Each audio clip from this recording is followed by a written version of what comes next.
Right, okay, so we've got a starting issue on this little Yamaha 125. As I suspected, it may be water in the fuel system. There we've got proof, look. So squeeze the filter out.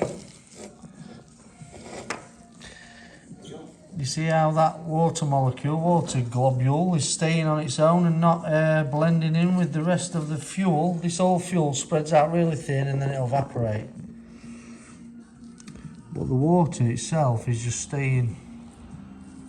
So we've definitely got water in the fuel system. Definitely. It doesn't take much.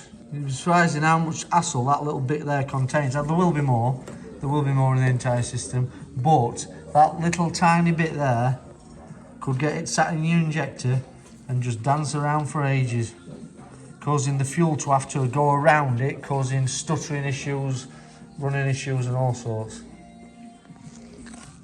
Another little tip from the doctor. Don't get water in your fuel.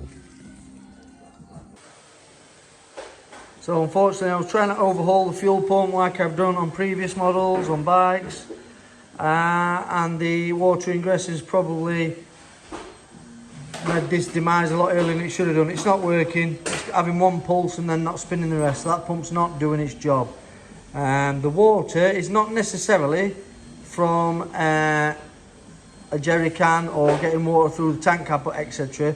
It is now probably down to ethanol, and I know Stuart uses E10 in this because it's more cost effective for his commuter, and it has been stored for 5 or 6 weeks, which the ethanol separates from the fuel, and there's like water at the bottom of your tank, and then you have situations like this. So like I've advised to Stuart, always best to try and run super unleaded, E10 if you can't get super unleaded, E5 if you can't get super unleaded, and E10's sort of the last option. But yeah, so we need a fuel pump for this bad boy.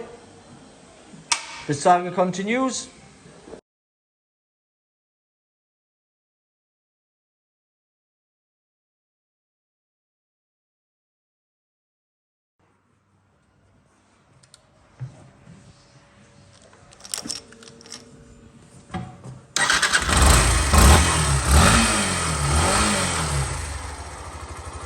She's alive again, although she does need a new battery. And see how water must be out of fuel pipe, exhaust pipe. Yeah, definitely. Nice.